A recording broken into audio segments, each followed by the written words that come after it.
Bem-vindo a todos à nossa escola dominical. O tema da classe hoje é a queda do homem. Se encontra em Gênesis capítulo 3. Queria que você abrisse sua Bíblia nesse capítulo e deixe-me tecer algumas considerações antes de entrarmos no estudo. Primeira é com relação a o que é o livro de Gênesis, especialmente os 12 primeiros capítulos. Alguns consideram que os 12 primeiros capítulos, eles são uma espécie de pré-história, porque narra fatos que não teriam como ter sido conhecidos se não fosse algum tipo de intervenção sobrenatural de Deus.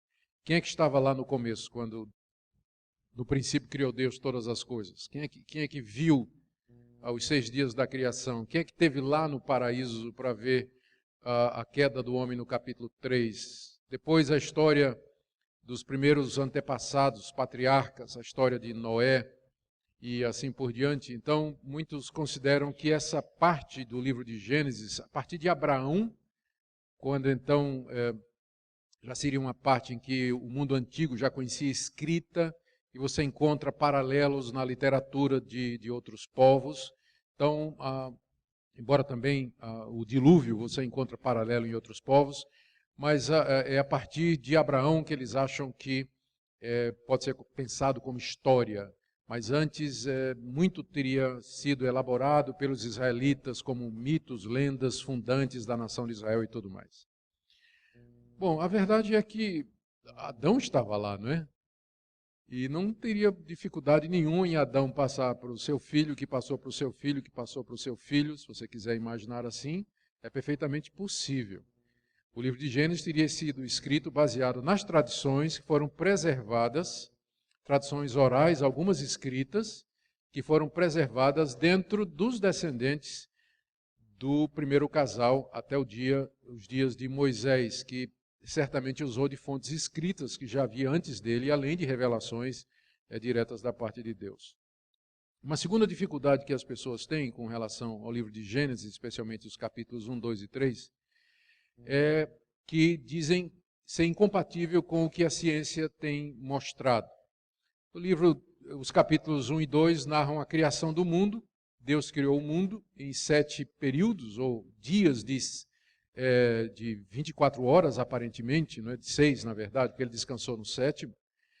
E é dito que isso conflita com o que a ciência tem descoberto, de que a vida como nós conhecemos e o mundo nasceram de maneira fortuita, de maneira randômica, acidental, e que a complexidade e a organização da vida que nós temos hoje é o resultado de um longo processo de milhões e milhões e milhões de anos, em que a seleção natural a seleção natural foi selecionando aquelas formas de vida mais aptas a sobreviver e que foram alteradas através de mutações genéticas acontecidas ao acaso. E que isso não bate com o que você encontra na Bíblia. Na verdade, não há nada que a ciência tenha descoberto que não possa ser compatibilizado com o relato de Gênesis, que fala de um Deus que no princípio criou todas as coisas. O que a gente tem que levar em consideração é que a Bíblia não é um livro de ciências, ela não usa linguagem científica, até porque os seus escritores viveram 4.000 anos antes de nós, e a ciência, por assim dizer, é relativamente nova, ela tem 250, 300 anos, a moderna ciência.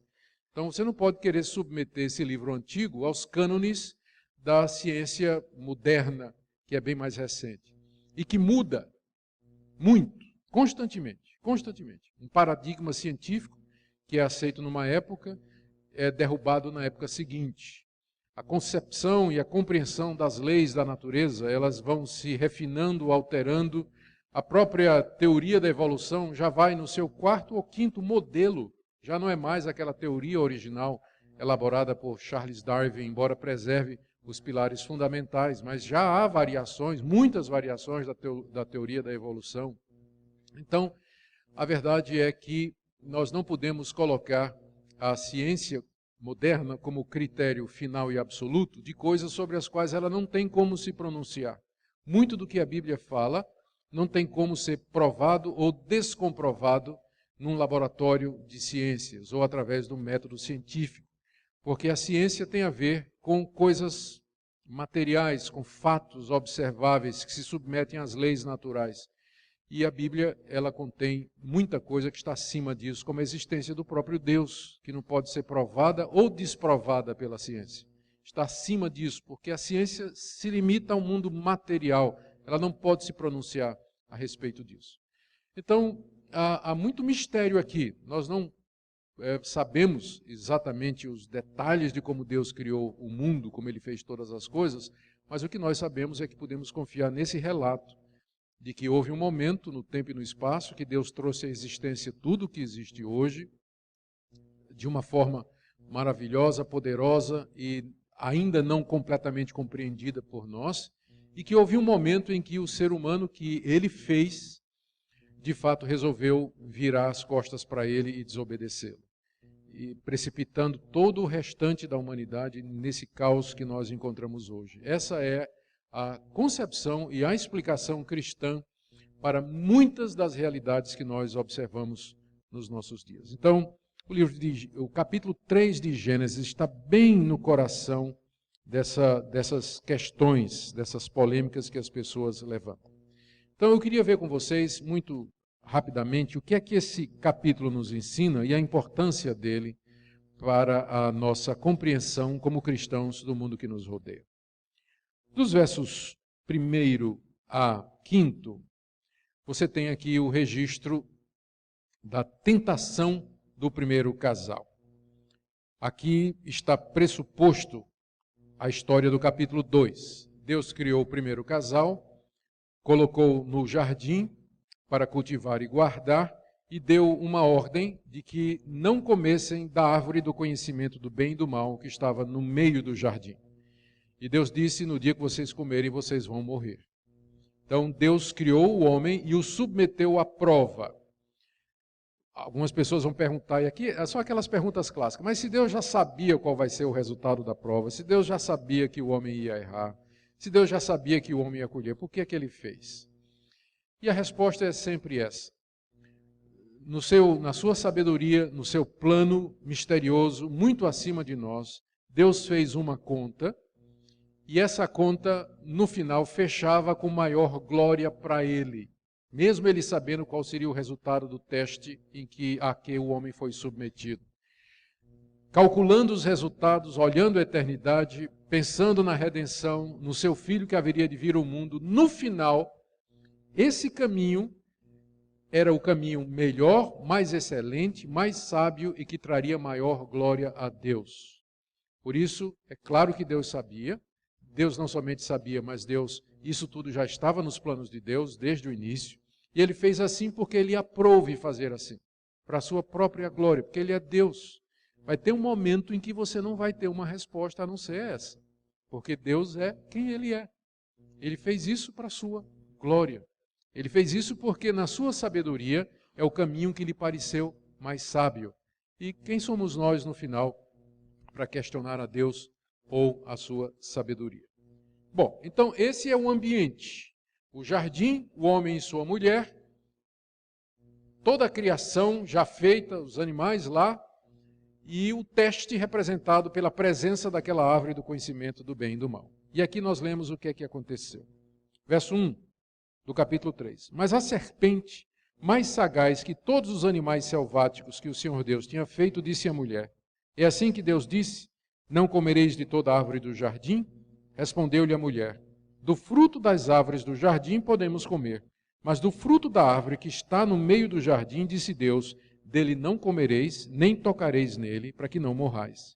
Então a serpente disse à mulher, é certo que não morrereis, porque Deus sabe que no dia em que dele comerdes, se vos abrirão os olhos, e como Deus sereis conhecedores do bem e do mal. Os pontos principais aqui desse relato são estes. Primeiro, o aparecimento da serpente no jardim. O resto da Bíblia nos diz que a serpente, na verdade, era uma personificação de Satanás. Nós não sabemos o que é que apareceu. Uma serpente falante, não é? Não sabemos se essa serpente estava possessa de Satanás, Nós não sabemos se foi uma visão de uma serpente que falava. O texto não nos diz, apenas apresenta esse fato, que a serpente, que era da criação de Deus, e era dos animais mais espertos, sagazes que Deus havia criado, ele fala à mulher. Ele começa a falar à mulher. A gente começa a pensar assim, mas uma serpente falante? E no final, a questão toda só é essa. Existe Deus? Porque se Deus é capaz de, do nada, fazer tudo o que existe, qual é o problema botar uma cascavel para falar para esse Deus? Qual é o problema para esse Deus fazer com que uma jararaca fale? Não tem problema nenhum. Do nada ele fez tudo o que existe. Então, no final, a pergunta é, você crê que Deus existe? E que ele é o Deus que a Bíblia diz que é? Porque se você crê no Deus que a Bíblia diz que existe, e se você crê que ele é o que a Bíblia diz o que ele é, nenhuma destas coisas é maravilhosa demais para você. É inconcebível para você. O ponto é que ali no jardim, de repente, aparece uma serpente que está falando. E ela, na verdade, é a transmissora, o instrumento, o meio pelo qual um outro ser está falando, que não aparece aqui com o nome de Satanás, mas no restante da história bíblica vai aparecer com muita clareza. Aqui nós somos levados a mais um mistério. A Bíblia não diz quando esse anjo caído, Satanás, surgiu. A Bíblia não fala da criação dos anjos, não diz quando uma parte desses anjos se rebelou, não diz de que maneira o mal entrou no mundo, porque se Deus é bom, de onde vem o mal? Não é? De onde vem o mal? Então a Bíblia não esclarece esse ponto, apenas apresenta isso, que lá no jardim, onde tudo era bom, viu Deus que tudo era bom, de repente o mal chega. E já chega na pessoa desse anjo caído, Satanás, a antiga serpente e o dragão, que vai ser mencionado no restante da Escritura. Há muitas especulações a respeito da origem do mal. Nós não sabemos a resposta precisa sobre isso. Mas uma coisa nós sabemos. O mal existe porque Deus quis que ele existisse no seu mundo. E mais uma vez aquela resposta. E ele fez isso porque no final das contas, ele queria mostrar a destruição do mal, a vitória do bem, a vitória suprema dele sobre a oposição das trevas e das forças do mal. Para que no novo céu e na nova terra esse problema esteja resolvido de uma vez. O mal já foi definitivamente conquistado e não haverá possibilidade na nova criação, na nova humanidade, que esse episódio se repita.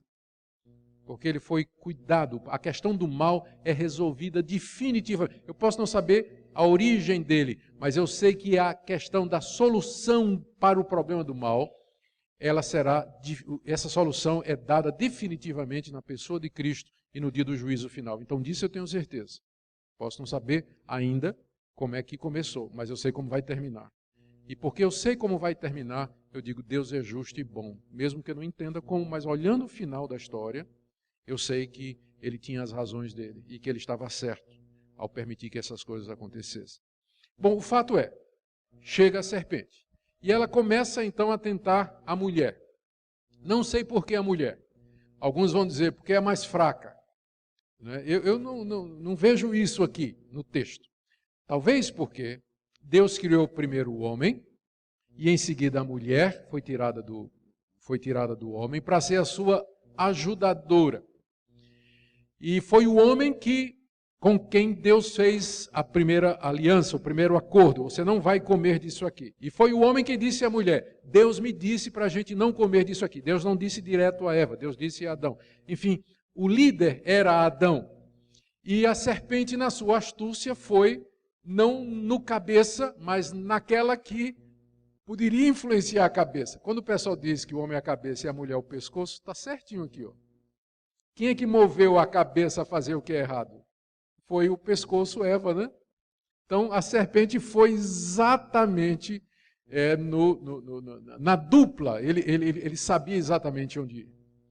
E o ataque da serpente foi na palavra de Deus. Ela começa colocando dúvida, verso 1. Foi assim que Deus disse, não comereis de toda a árvore do jardim. Ela questiona a palavra de Deus, a ordem que tinha sido dada. A mulher comete o erro de dialogar com a serpente, talvez na sua inocência, ela ainda não conhecia o mal, ela não tinha ainda esse discernimento, mas ela dialoga com a mulher dizendo, não foi bem isso. Ele disse, verso 2, que nós podemos comer da árvore do jardim, mas do fruto da árvore do conhecimento do bem e do mal, que está lá no meio, ele disse, não come e nem toque para que não morra. O nem toque não está na proibição original de Deus. Então, alguns acham aqui que a mulher já acrescentou mais um mandamento àquele que Deus tinha dado, porque Deus não disse para não tocar. Então, eu não sei se aqui é uma adição da mulher ou se aqui representa, na verdade, o mandamento que tinha sido dado, né, completamente. Ou se não tinha sido uma adição de Adão, né? Olha, Deus disse não coma, e ele disse, nem toque, viu, Eva? Eu sei que você é curiosa, não vai nem tocar nisso aí. Então, talvez a mulher esteja reproduzindo já aquilo ali. Mas, de qualquer forma, já não é mais o mandamento original. Já foi acrescentado, já foi... Nessa conversa, a palavra de Deus já começa a passar por alteração. E a serpente, então, se anima e diz à mulher, no verso 4, agora, primeiro ela lança a dúvida, Eva deu espaço ao diabo, e agora ele vem contradizendo a palavra de Deus no verso 4. É certo que não morrereis. Deus tinha dito, é certo que você morrerá. A serpente vem e diz, você não vai morrer. E então atribui a Deus um motivo errado. Ele diz assim, porque Deus não quer que vocês sejam iguais a Ele. Deus conhece o bem e o mal, vocês não conhecem. Na hora que vocês comerem da árvore do conhecimento do bem e do mal, vocês serão iguais a Deus que conhece o bem e o mal. Aqui é uma meia-verdade, e toda meia-verdade é uma mentira completa. De fato, Deus conhece o bem e o mal, mas Deus conhece o bem e o mal por contraste. Não por experiência, porque Deus não peca, Deus não experimenta o mal, Deus não conhece o mal experimentalmente, mas por contraste, Ele é o que é bom. Deus é bom, Ele é santo, justo e reto. E o que não se conforma com isso é mal. Então, ele sabe o que é o mal por contraste. Adão e Eva conheceriam o mal, sim, mas de uma maneira diferente, porque eles se tornariam parte, eles iriam experimentar aquilo, eles iriam se contaminar com o mal, que era o que Deus não queria. Eles aprenderiam, a gente imagina que eles aprenderiam o bem e o mal, como Deus conhecia. O que fosse oposto a Deus é o mal. Não precisa experimentar para saber que é errado. Mas o que a serpente estava propondo era um conhecimento experimental. Conhecer o mal, provar dele, se tornar parte dele, ser contaminado por ele. Mas isso não ficou claro nas palavras da serpente, não é? Ela fala de um jeito como se o conhecimento que o homem e a mulher teriam seria igual ao conhecimento de Deus. E aí seriam iguais a Deus. É uma meia-verdade. Eles vieram, de fato, a conhecer o bem e o mal, mas de uma forma que desgraçou a vida deles e o restante da sua descendência. Foi essa a tentação. O diabo continua o mesmo hoje. A antiga serpente, o dragão, Satanás, ele continua fazendo a mesma coisa hoje. E o ataque é sempre na palavra de Deus. É isso que Deus disse? Que Deus injusto. Esse é um Deus que tem reivindicações absurdas, egoístas. Deus é um estraga-prazeres. Por que não comer daquela árvore, que é exatamente a mais bonita, a mais gostosa, a mais atraente? Deus fica proibindo, né? Ser cristão é chato, é cheio de norma, de regra, não pode. O diabo continua a fazer a mesma coisa hoje para impedir as pessoas de andar nos caminhos de Deus, questionando a palavra de Deus, questionando os motivos de Deus, dizendo que Deus é severo, dizendo que Deus é egoísta, enfim, iludindo as pessoas com falsas doutrinas para que elas não sigam o caminho de Deus. Lembremos disso. Essa é a origem da tentação. Eu fico, às vezes, assim, impressionado com o fato de que muitas dos nossos queridos amigos das igrejas neopentecostais, como eles não entendem o diabo. Não é que eu queria ser um expert no diabo, né? É a última coisa que eu quero. Mas é um conhecimento básico de Satanás. A arma principal de Satanás e o alvo principal dele é a mente. Não é botar uma doença em você, tirar seu emprego, tirar sua felicidade. Se ele puder fazer isso, ele vai fazer. O ladrão vem para matar, roubar e destruir.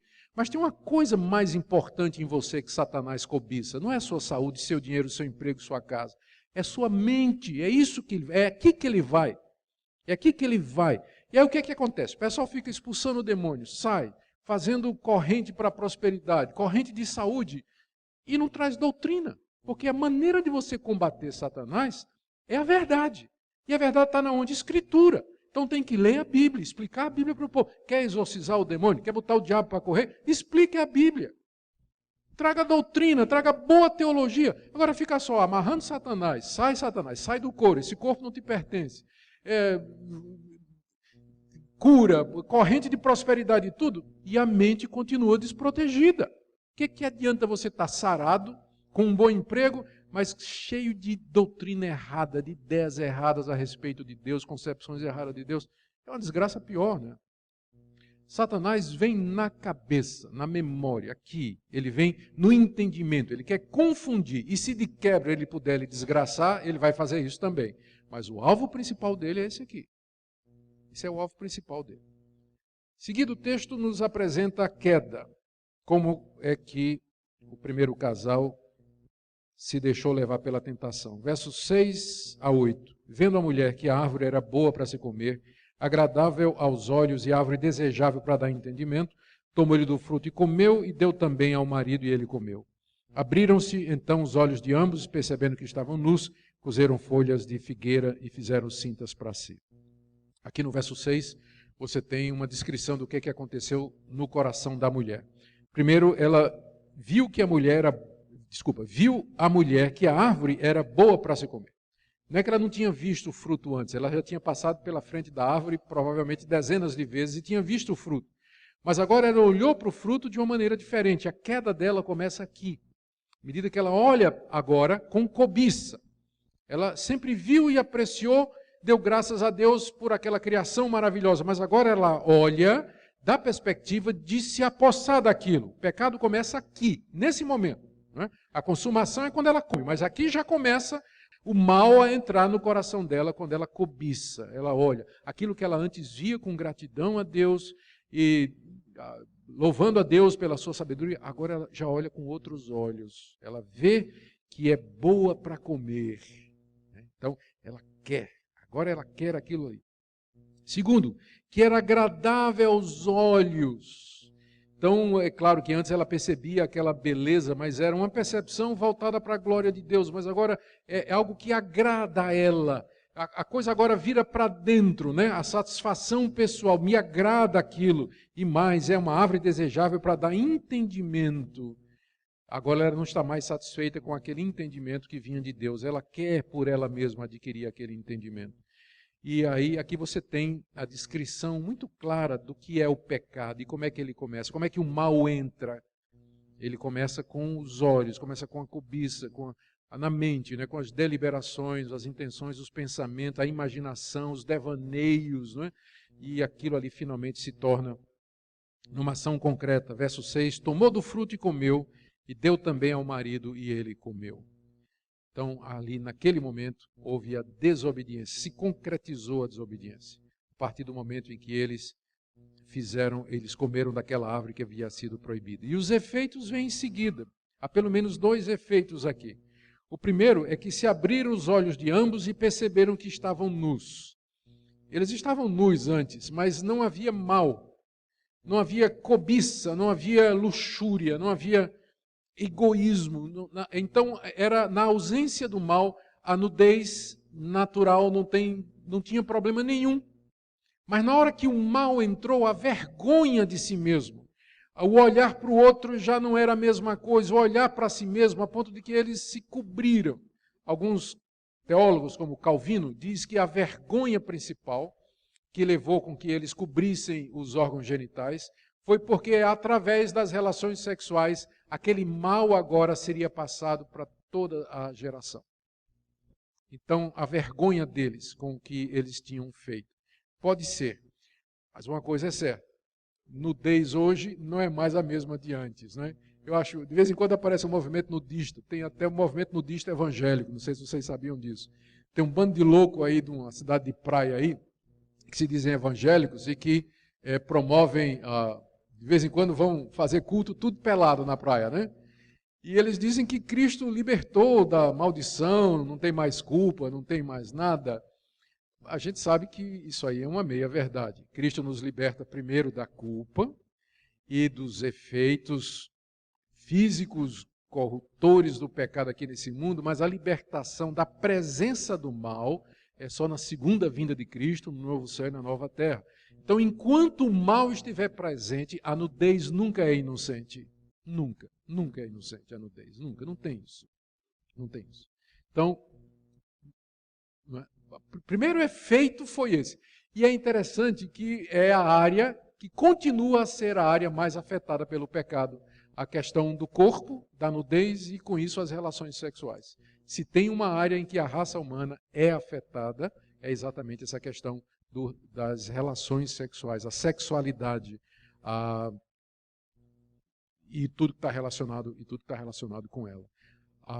Nós sabemos, quer dizer, nós olhamos hoje, né, para o mundo e a gente não precisa outra explicação para saber porque é que a área em que as pessoas mais caem é na área sexual. A resposta está aqui. O livro de Gênesis nos dá essa resposta. Né, que a cobiça entrou, já não é mais natural, uma busca do prazer naquilo que não havia sido designado para ser feito dessa maneira. Então o primeiro efeito foi esse.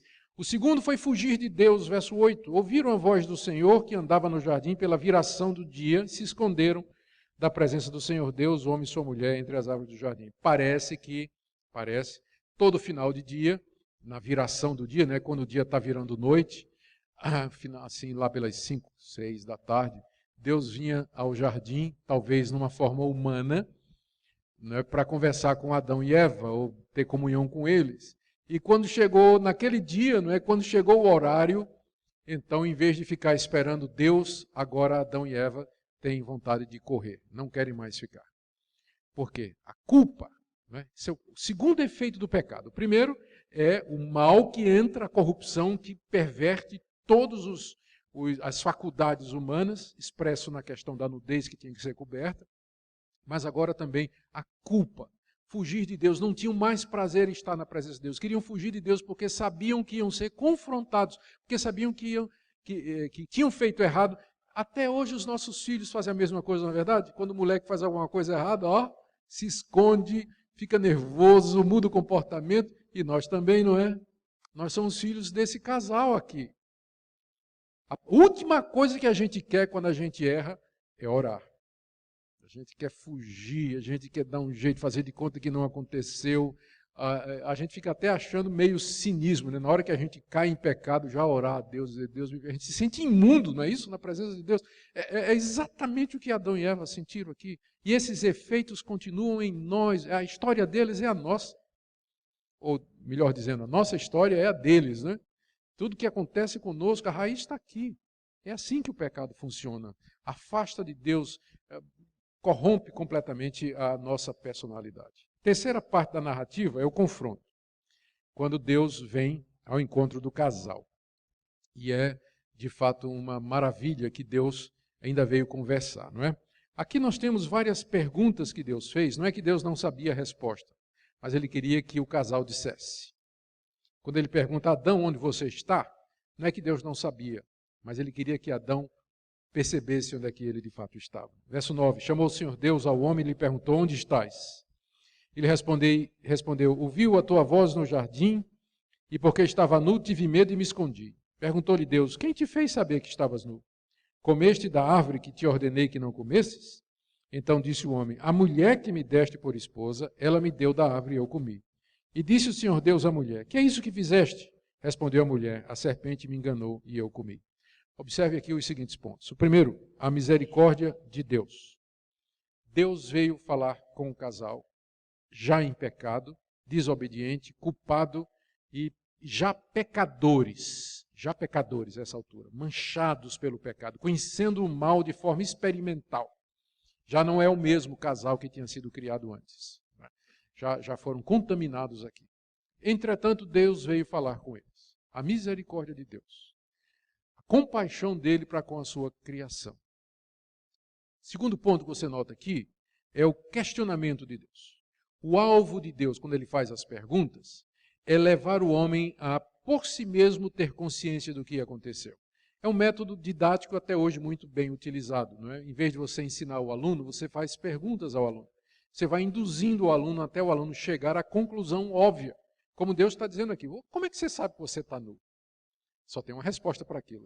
porque eu agora tenho o conhecimento do mal. E a próxima pergunta é, e como é que você tem o conhecimento do mal? Eu comi da árvore que o Senhor disse que eu não tinha que eu não podia comer. Então Deus, com esses questionamentos, vai forçando o casal a se conscientizar. O que mostra o amor de Deus e como ele conhece o ser humano, né, que ele criou.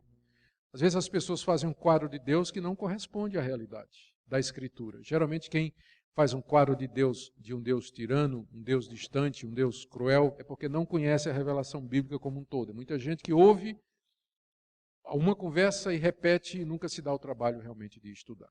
Mas Deus aqui na sua misericórdia vem dialogar com o ser humano. Essa é a segunda coisa que a gente aprende, a primeira. A segunda é o outro efeito do pecado. O pecado, a gente percebe aqui, a desobediência a Deus, teve esse efeito de não somente corromper o homem por dentro, trazendo vergonha, culpa e medo, mas também a não aceitar a responsabilidade. Quando ele pergunta a Adão, você comeu da árvore, verso 11, qual foi a resposta de Adão? A resposta de Adão foi colocar a culpa na mulher e em Deus. A mulher que tu me deste. Eu estava muito bem sozinho. Quem inventou esse negócio de mulher foi o Senhor.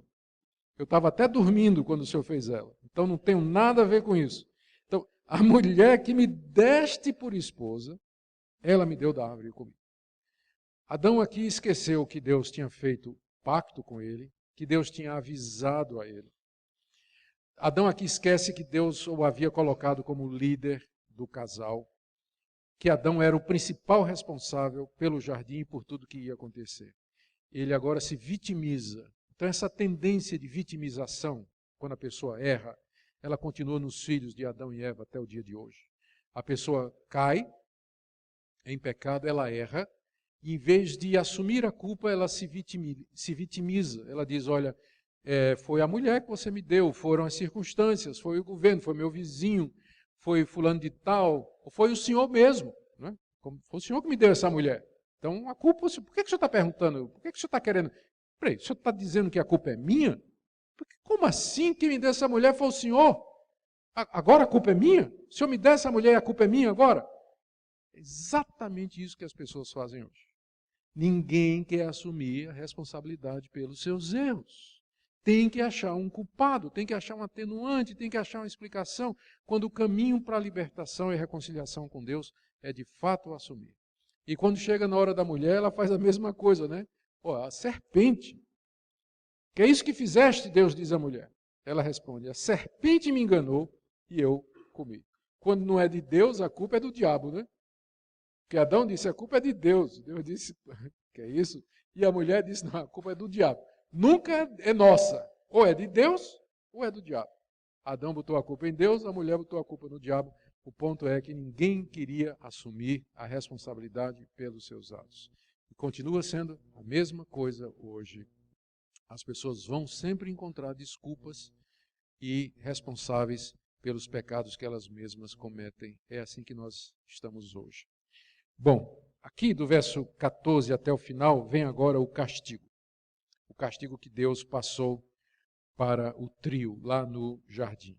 Primeiro, com relação à serpente, verso 14. Então o Senhor Deus disse à serpente, visto que fizeste isto, maldita és entre todos os animais domésticos, e o és entre todos os animais selváticos. Rastejarás sobre o teu ventre e comerás pó todos os dias da tua vida. Porém, inimizade entre ti e a mulher, entre a tua descendência e o seu descendente. Este te ferirá a cabeça e tu lhe ferirás o calcanhar. Aqui Deus está falando a serpente barra Satanás, porque o castigo vai para os dois. Os estudiosos acham que antes disso aqui acontecer, a serpente tinha perna e andava em pé. Porque senão não faria sentido Deus dizer, você agora vai rastejar sobre a terra. Não sei. Né? A gente fica pensando como seria uma serpente com perninha andando em pé, né? Não faz muito sentido, né? Alguns até acham que parece mais um dinossauro, né? Um tiranossauro, sei lá, alguma coisa assim. Tem todo tipo de especulação. Eu não quero entrar nessas especulações. O fato é que aqui você tem a explicação do porquê a humanidade odeia cobra, especialmente mulher. Não é? A gente mais do que pior, tem gente que eu sei que odeia barata, mulher odeia barata mais do que odeia cobra. Mas esse asco natural, essa inimizade natural entre a serpente e a raça humana, ela encontra explicação aqui. Há outros animais também que nos perturbam muito, não é? Mas a cobra é colocada aqui como sendo, por excelência, aquela parte da criação que tem uma inimizade contra a raça humana. E o ponto central é que os animais que tinham sido criados para o deleite do homem e como parte do reino que ele haveria de governar, agora se revoltam contra o homem. O mal agora já está atingindo a criação toda. Você vê, começa lá com a tomada do fruto, separação de Deus. Primeiro, quando ele toma do fruto, vem uma separação entre eles, né? A mulher separada do homem, já eles estão estranhos, eles têm que se vestir, já não estão mais, a intimidade do outro já não é mais natural. Então, a primeira coisa que o pecado fez foi separar o homem do seu semelhante.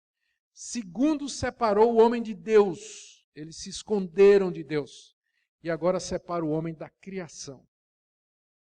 Separa o homem da criação. O pecado vai fazendo isso, ele vai separando, né? Ele vai destruindo os relacionamentos.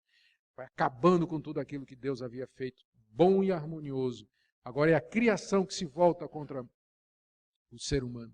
E a gente vive num mundo hostil, né? A gente sabe disso. As catástrofes, as intempéries e os perigos naturais, são tantas coisas que existem e que, de acordo com a Escritura, a origem é de fato a entrada do pecado no cosmos. Esse princípio da desobediência lá no jardim afetou o cosmos todo. E trouxe esses distúrbios ao mundo que Deus havia criado. E então, a criação, e é claro, há uma palavra aqui, ao ser que estava por detrás da serpente, no verso 15, colocarei inimizade entre ti e a mulher, entre sua descendência e o seu descendente, e este ferirá a cabeça, tu lhe ferirás o calcanhar. Isso aqui é o que a gente chama do proto-evangelho. Deus já anuncia que um dia viria um descendente da mulher, que esmagaria a cabeça da serpente, ao mesmo tempo em que essa serpente lhe feriria o calcanhar. Isso nos remete à cruz. A cruz é o momento em que a serpente morde o calcanhar do filho da mulher, Jesus Cristo. Mas é o mesmo calcanhar que lhe esmaga ali, porque a cruz é a vitória e o triunfo de Deus sobre o mal, definitivamente, porque na cruz Deus pune o mal. Deus castiga o mal de maneira definitiva, perfeita e eterna. Então, a cruz é a resposta final de Deus para essa situação da entrada do pecado. Como por um homem entrou o pecado no mundo, por outro homem, Deus deu a saída do pecado do mundo. Cristo é chamado na Bíblia do segundo Adão, porque ele veio também como representante, só que ele veio fazer o contrário do que o primeiro fez. O primeiro abriu a porteira para o pecado entrar. O segundo veio expulsar o mal definitivamente. Quando na cruz ele triunfa, derramando o seu sangue, sai da sepultura, vence a morte na ressurreição, esmagando a cabeça de Satanás, que representa todo o mal então. Então, primeiro castigo para Satanás e a destruição eterna de Satanás no inferno. Castigo da mulher, verso 16. Deus disse, multiplicarei sobremodo os sofrimentos da tua gravidez. Em meio de dores darás à luz filhos. O teu desejo será para o teu marido e ele te governará. 3 coisas aqui. Primeiro, que a mulher daria luz com sofrimentos. Mesmo com cesárea, continua sendo um sofrimento. Não é? Parto natural sofre, cesárea sofre, é um período difícil. Então, o que a gente imagina teria sido um processo natural, normal, mas agora o nascimento, a vinda de um novo ser ao mundo é cercado de dor e de sofrimento. O segundo ponto aqui é que aquilo que antes seria normal e natural, agora virou castigo. O teu desejo será para o teu marido e ele te governará. Antes da queda, Adão já era o líder, porque foi feito primeiro e a mulher foi tirada dele para ele. Ele já era o cabeça. Mas aquilo era uma coisa natural, porque não tinha pecado. A liderança do homem seria uma liderança santa, perfeita, e a submissão é a coisa mais natural do mundo. Não teria nenhum erro ali. Mas agora, com a entrada do pecado no mundo, o homem se torna déspota, machista, violento, dominador, autoritário. E a mulher, da mesma forma. Da mesma forma. Então, a submissão que seria natural, ela não é mais natural. Né? O marido é como se fosse um castigo. O teu marido vai ter que te dominar, porque você não vai se submeter naturalmente. Então, há um sentido em que a submissão da mulher, ela faz parte do castigo que Deus impôs para ela. São dois, não é? A questão do sofrimento nos filhos e a questão da submissão. O fato de que nós somos crentes não anula isso, porque às vezes, esse é o argumento do movimento feminista evangélico, que Cristo na cruz anulou a maldição do pecado. Portanto, a mulher não tem mais que se submeter ao homem, porque isso de o marido governar foi castigo pelo pecado. Cristo não já perdoou o pecado? Então não tem isso. Eu digo, não bate, porque se fosse verdade, a mulher crente não teria dores quando ela desse à luz. Porque está no mesmo versículo, né? Por que você só quer um e não quer o outro? Então, se de fato Cristo na cruz já aboliu agora todos os efeitos do pecado, por que você ainda tem dores quando você dá à luz o filho? É porque os efeitos, como eu disse, só serão definitivos no dia do juízo, na vinda de Cristo e na ressurreição dos mortos. Aí, minha irmã, pode ficar tranquila, você não vai ter que se submeter mais ao seu marido. Tá certo? Não precisa, porque na ressurreição, no novo céu e na nova terra, não vai ter mais esse tipo de coisa, né? Fica feliz com isso, pelo menos. Consola pensando nisso. Mas está aí, esse foi o castigo. E Adão, 17, estou correndo para o fim, gente. Visto que atendeste à voz de tua mulher, comeste da árvore que eu te ordenara não comesses, maldita é a terra por tua causa, em fadiga obterás dela o sustento durante os dias de tua vida, ela produzirá também cardos e abrolhos, e tu comerás a erva do campo, no suor do rosto comerás o teu pão, até que tornes a terra, pois dela foste formado, porque és pó e ao pó tornarás. O castigo do homem, então, aqui foi porque ele atendeu a voz da mulher. A gente sempre tem que atender a voz da mulher, porque ela é nossa auxiliadora. Mas tem hora que não é para atender a voz da mulher. Quando? Quando a mulher está falando, não da parte de Deus. Quando o que a mulher está dizendo não é de Deus. Aí não tem que ouvir Adão. O erro de Adão foi quando ouviu Eva, quando Eva estava dizendo o que era contrário a Deus. Adão, prova isso aqui. Come isso aqui. Não era para ouvir a mulher. Tem hora que não é para ouvir. Como também tem hora que não é para a mulher ouvir o marido. Quando o marido está dizendo coisa ou querendo que ela faça coisa que é contra Deus. Porque a lealdade maior nossa sempre é a Deus. Né? Sempre é a Deus. Mas Adão ouviu quando não devia ter ouvido. Resultado, desobedeceu a Deus e por conta disso a terra foi amaldiçoada. Maldita é a terra por tua causa. Como eu disse, os distúrbios que a gente enfrenta hoje na ordem natural, terremotos, catástrofes, tsunamis, aquecimento global, pragas, vírus, pestes, fome, todos estes males que tornam o nosso planeta e o cosmos hostil à vida humana, é resultado dessa entrada cósmica do pecado na criação de Deus. Perturbou todas as coisas. Quando a ciência descobre as causas de tudo isso, ela só está descobrindo os meios naturais que Deus usou para provocar todo esse tipo de coisa. A terra está amaldiçoada. Como resultado, o trabalho do homem, que antes seria um prazer, agora ele vai sofrer muito, né? Diz que ele vai ter que fadigar para cavar uma terra que vai produzir não somente fruto, mas espinhos, e ele vai suar para comer o pão. Então, o trabalho se tornou um peso. Né? O trabalho é um peso, todo mundo sabe disso. A gente gosta do que faz, mas a rotina, né? Chefe, né? Pior que está aqui é chefe, não é? Chefe e companheiro de trabalho, o bullying no trabalho, né? As tentações no trabalho, as intempéries, jornada de trabalho que entra pela noite, não tem a incerteza se você vai estar no emprego amanhã, sim ou não. Tudo isso são resultados disso que Deus disse aqui. Você nunca mais vai ganhar o seu pão com tranquilidade. Sua vida vai ser de sobressalto. Você nunca vai saber se você vai ter amanhã, se vai estar no mesmo emprego, se vai mudar de chefe, se você vai estar aqui em outra cidade. Então faz parte. Deus pode dar um alívio a você, um bom emprego, qualquer coisa, mas sempre ganhar o pão vai ser penoso. Por isso que tem gente preguiçoso que quer ver de Bolsa Família, né? Quer viver de Bolsa Família, porque sabe que para ganhar o pão vai ter que ralar. Mas é a nossa vocação. O homem se realiza no trabalho, ainda que penoso, porque foi assim que Deus o criou. Assim que Deus o criou. O Evangelho alivia isso. Ser crente alivia isso. Porque nós temos o conforto de Deus e da sua presença em tudo isso, mas continua sendo essa maldição. E a última dela, no verso 19. Até que tornes a terra, pois dela foste formado, porque tu és pó e ao pó voltarás. A morte. A morte, então, foi pronunciada como castigo pela desobediência. Como Deus tinha dito, quando você comer, você vai morrer. E o homem volta à terra de onde ele foi formado. Mais adiante a Bíblia vai dizer que o seu espírito sobrevive, aguardando o dia do juízo final. Mas não aqui. Mas mais adiante já vai ficando claro que, como está no livro de Eclesiastes, o pó volta à terra e o espírito volta a Deus que o deu. E outras passagens que a gente poderia mencionar.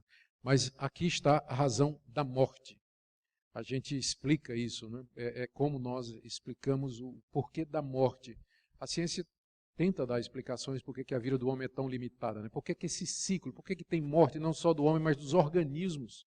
Toda a vida na Terra, nenhuma vida é para sempre. Ela tem um ciclo e depois morre. Como assim? Não é? É tão estranho isso, não é? Por que não vive para sempre? A resposta é que nós estamos debaixo desse castigo. Deus submeteu o mundo, ao cosmos, à morte, como castigo pela desobediência. Gente, como o pecado é coisa séria, né? Os efeitos do pecado na nossa raça, no mundo, no que nós somos. Por isso, a necessidade de um Salvador. Por isso, a necessidade de Cristo. Eu vou fazer essas aplicações agora. Verso 20, então, tem um parênteses, que é quando o homem chama a sua mulher de Eva, porque ela é a mãe de todos os seres humanos, é isso que a palavra Eva significa, ou seja, Adão tinha alguma esperança, e Deus fez, verso 21, vestimenta de pele para Adão e sua mulher e os vestiu, dizendo assim, Adão, tua tentativa de resolver o problema com folha de árvore não resolve nada. Uma cinta de árvore vai secar, vai murchar, vai cair, eu vou fazer uma solução mais permanente, que é uma coberta de peles. Alguns veem aqui o primeiro sacrifício, porque algum animal teve que morrer. Deus podia ter feito uma peles assim, né? Mas se ele gosta de usar os meios naturais, talvez algum animal morreu para que Adão e Eva pudessem ser cobertos, já uma prefiguração também do sacrifício futuro de Cristo, para nos cobrir com sua justiça. E o castigo final, e ao mesmo tempo uma bênção. Então disse o Senhor Deus, eis que o homem se tornou como um de nós. Nós aqui, Pai, Filho e Espírito Santo, não faz sentido falar de anjos, Deus dialogando com anjos, e o plural majestático, que é o que os judeus dizem para explicar aqui, a pergunta é por que Deus só usa aqui? Que várias outras vezes ele fala de si mesmo, mas no singular. Por que aqui é que ele estaria falando no plural? A resposta é, nós aqui é o Pai, o Filho e o Espírito Santo. Então disse o Senhor Deus, o homem se tornou como um de nós, conhecedor do bem e do mal, embora de outra maneira, ele agora conhece o mal, infelizmente da forma errada, assim, para que não estenda a mão e tome também da árvore da vida, e coma e viva eternamente, o Senhor Deus, por isso, o lançou fora do jardim do Éden, a fim de lavrar a terra de que fora tomado. E expulso o homem, colocou querubins ao oriente do jardim do Éden, e o refugir de uma espada que se revolvia, para guardar o caminho da árvore da vida. Uma bênção e uma maldição. A maldição, aliás, o castigo, fora do jardim. Você agora não vai ficar mais aqui. Você não pode. Fora. O jardim representava a presença de Deus. Tudo que Deus tinha feito. Pacto, aliança. Fora. Vai para o mundo. Lá fora, você vai cavar a terra. Você vai sofrer, você vai constituir a sua família. No meio de toda dor, de todo sofrimento, você vai agora colher as consequências da sua escolha. Mas, no meio do último castigo, vem uma bênção. Porque na hora que o homem foi expulso, ele não poderia mais comer da árvore da vida, que era aquela outra árvore que estava no jardim e que daria vida eterna para ele. Porque a pior desgraça seria ser um pecador que vivesse para sempre. A morte, nesse sentido, é um benefício. Porque ela representa o fim da nossa vida miserável, pecaminosa, e o início da nossa vida eterna e a restauração com Deus e no paraíso de Deus. Então, nesse sentido, a bênção da morte. A morte se torna uma bênção, porque ela encerra a nossa vida miserável, esse ciclo marcado pelo pecado, e começa a nova existência, onde não haverá mais pecado, nem aqui e na eternidade. Então, por isso, Deus o expulsou também. Gente, eu termino aqui lembrando para vocês como é sério de fato essa questão do pecado. Se você tirar Gênesis 3 da Bíblia, você acaba com o resto da Bíblia.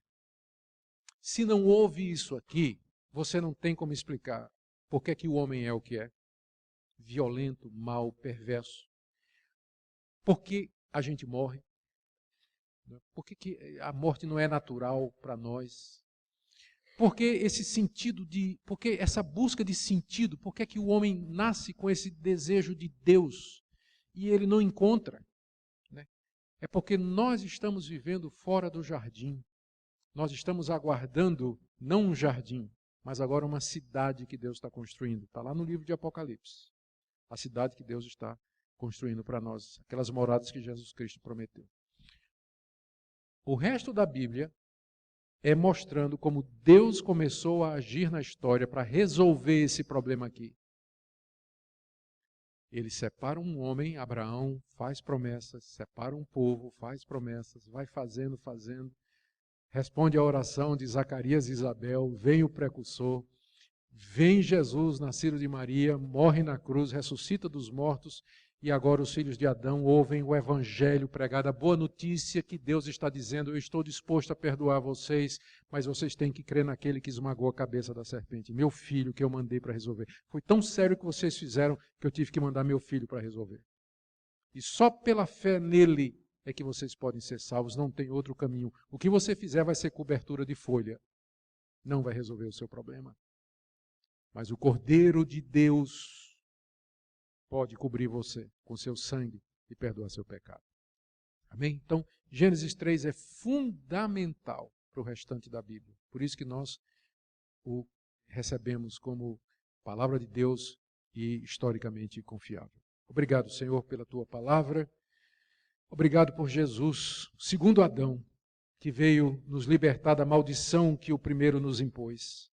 Obrigado pelo teu plano maravilhoso. Em nome de Jesus. Amém. 2 perguntas só, porque está na hora de ir embora. Por favor.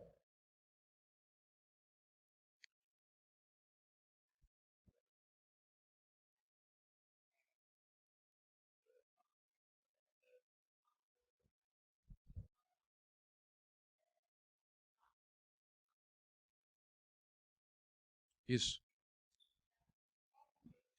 É Isaías 57? É Isaías 45, versículo 7. Isaías 45, 7, que Deus diz que ele cria o mal. Não é isso aí? E essa dúvida não é só sua não, viu? De vez em quando eu recebo um e-mail ou alguém no Face ou no Twitter fazendo uma pergunta sobre isso aí. Porque nós dizemos, não é? Como eu acabei de afirmar aqui, que a gente pode não saber muita coisa sobre o mal, mas uma coisa a gente sabe, que Deus é santo, é justo, é bom, não é? E que é inconcebível que um Deus bom ele tenha criado o mal nesse sentido. A resposta para essa passagem é você ler o contexto. O mal que é referido ali é mau juízo, é mau castigo, e não mal no sentido filosófico oposto ao bem. Quando Deus diz, eu crio o mal, trago as trevas, ele está dizendo assim, Israel, esse é o contexto. Ele está falando ao povo de Israel, vocês me desobedeceram, então eu vou trazer esse mal contra vocês, que seria a invasão dos assírios e dos babilônicos. Então, nesse sentido, Deus cria o castigo, Deus traz castigo sobre o desobediente. O mal aí não é o mal princípio filosófico oposto ao bem, mas é o mal temporal, o mal circunstancial. A derrota, a perda das casas, a morte dos filhos. Então, Deus faz isso. Não é que ele cria o mal, mas ele traz o mal como calamidade sobre os desobedientes. Então, quando você encontrar essa passagem e outras que dizem que Deus cria o mal, ou seja, ele está dizendo que ele cria o castigo, ele traz os males temporais sobre os desobedientes. Deuteronômio 28, você tem lá uma relação de todos os males que Deus disse que criaria para a nação de Israel se desobedecesse. inclui doença, esterilidade, derrota diante dos inimigos, todo tipo de miséria. Então, esse é diferente do mal como princípio mal moral. Deus não cria o mal moral, que é oposto ao bem. Deus não cria o pecado, ele cria o castigo sobre o pecado. Porque ele é bom e porque ele é do bem, é que ele faz isso. Tá bom? Valeu. Muito bom. Segunda pergunta, por favor, querido.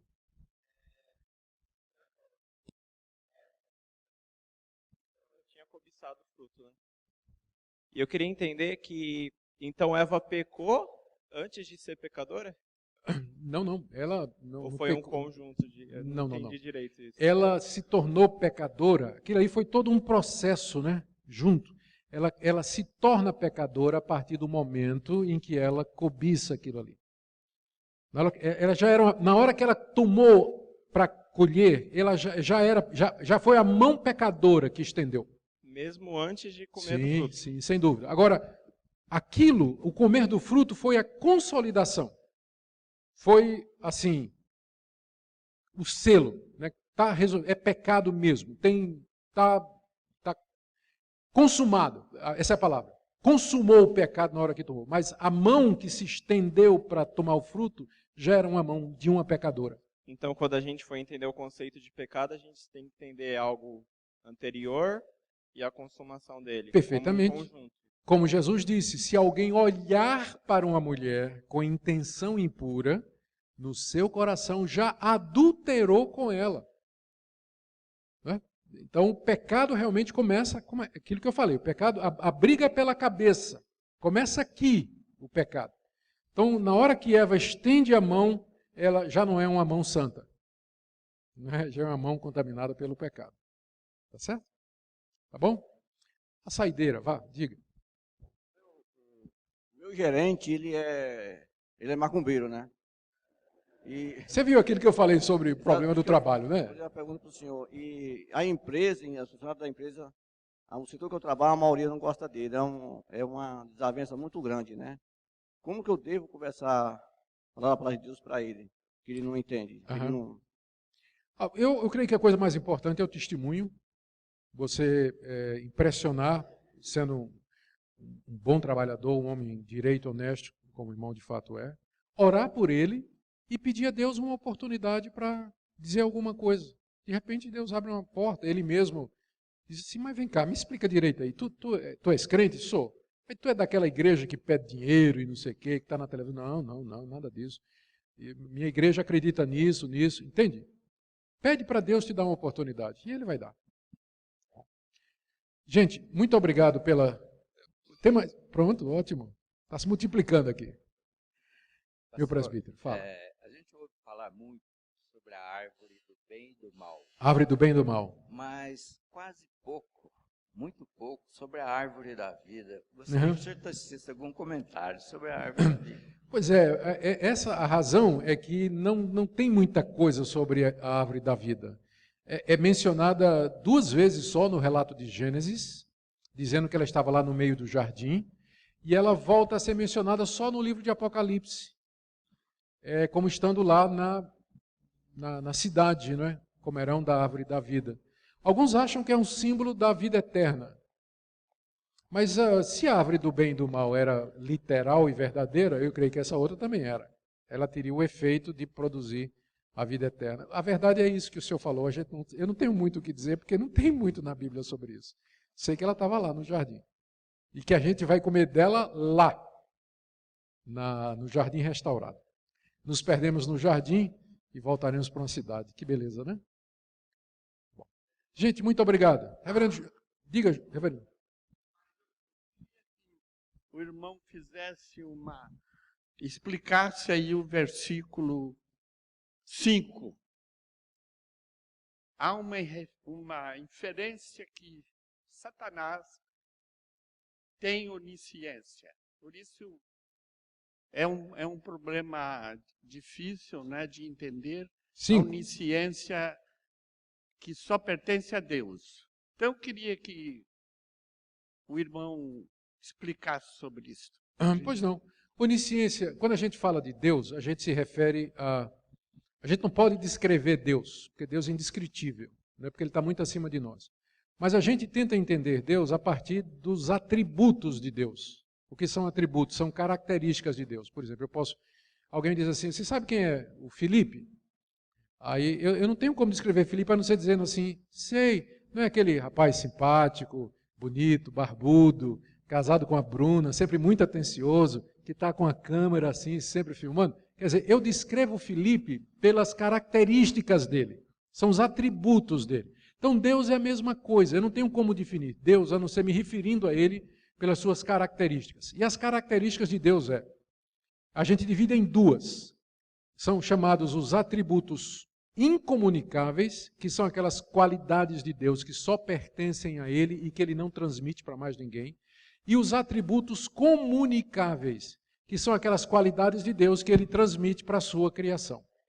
Os atributos incomunicáveis de Deus, onisciência, onipotência, onipresença, eternidade, perfeição absoluta, e isso Ele não transfere, é só Ele que tem isso.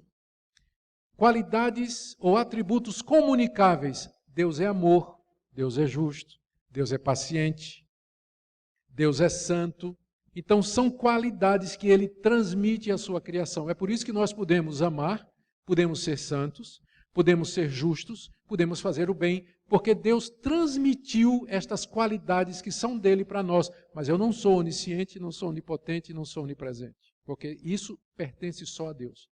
Então, onisciência é um dos atributos incomunicáveis de Deus. Ele não passou para nenhuma criatura. Por isso, Satanás não é onisciente. Ele sabe muito, mas ele não é onisciente porque só Deus é. Só Deus é. Tá bom? Obrigado, reverendo. Gente, dessa vez é verdade. Muito obrigado. Até a noite, se Deus quiser.